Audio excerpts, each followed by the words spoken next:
Thank you so much, Representative Jayapal, for holding this important hearing today, and thank you for all the members of Congress present today. Over the past 20 years, I have watched children in federal immigration custody go from being a largely invisible population with few legal protections to being a highly visible, highly politicized population of children whose rights are being systematically dismantled. This is part of a calculated strategy largely outlined in Project 2025 to reverse decades of hard-fought protections for the most vulnerable children in this country. Today, I will tell you about two groups of children in federal immigration custody. Children that arrived without parents or legal guardians, known as unaccompanied children, and children that arrived with parents or legal guardians, known as accompanied children. For unaccompanied children, a bipartisan Congress designed protections with a simple principle in mind. Children should be released to their families swiftly and safely. This administration has made a mockery of that principle. Months ago, it instituted Operation Guardian Trace to target and deport the very families waiting to take these children home.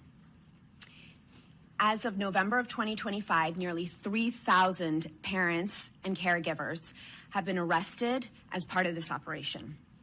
When families move forward to sponsor children out of custody, they face nonsensical, escalating hurdles that have nothing to do with children's safety. As a result, the average time in custody for unaccompanied children has skyrocketed from around 37 days to nearly 200 days. The impact on children trapped in detention is undeniable. A mother who is desperately trying to get her daughter out of detention told us, "Every time I talk to my daughter, she cries. She tells me she wants to die." Recently, a 3-year-old girl was detained alone for over 5 months, even though her father stepped forward a day after she was placed in custody to sponsor her. While she was in custody, she experienced severe abuse. Now let's talk about accompanied children detained with their parents. Since March of 2025, hundreds of families have been detained in a prison-like facility in Dilley, Texas. The government has taken the position that they can detain these children indefinitely. In December and January alone, nearly 600 children were detained for over 20 days. As we speak, there are 5-year-old precious twins that have been there for almost 300 days. The conditions recounted to us by families are abhorrent and unacceptable for anyone, let alone children. Lights on all night, every night. Mom goes to turn off the lights so her baby can sleep, and the guards come right back in and turn them on. The food is frequently inedible. Families have found worms and mold in their food. Children have vomited from the food. Many children have become listless from malnutrition.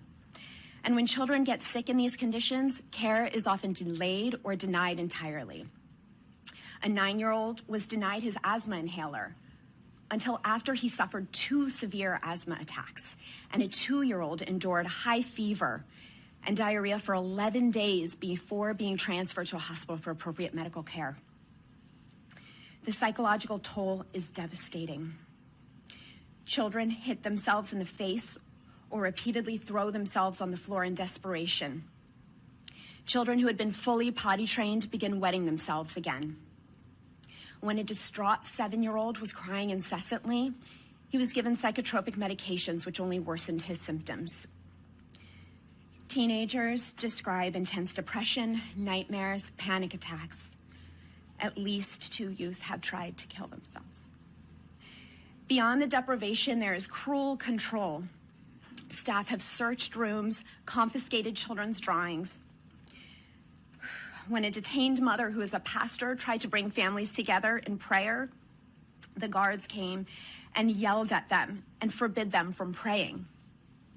Staff routinely threatened to separate children from their parents to coerce compliance. Children report being mocked, yelled at, and treated as animals. Let's be clear. There is no humane way to detain families, and absolutely no legitimate reason to ever do so. Children are suffering tremendously in federal immigration custody right now. Thank you for caring about these children, and thank you for shining a spotlight on what this country is doing to them every day. Thank you so much. And I want to point out that we have posters here that are letters that have been written from children in detention. Ms. Donovan Kalust, recognized.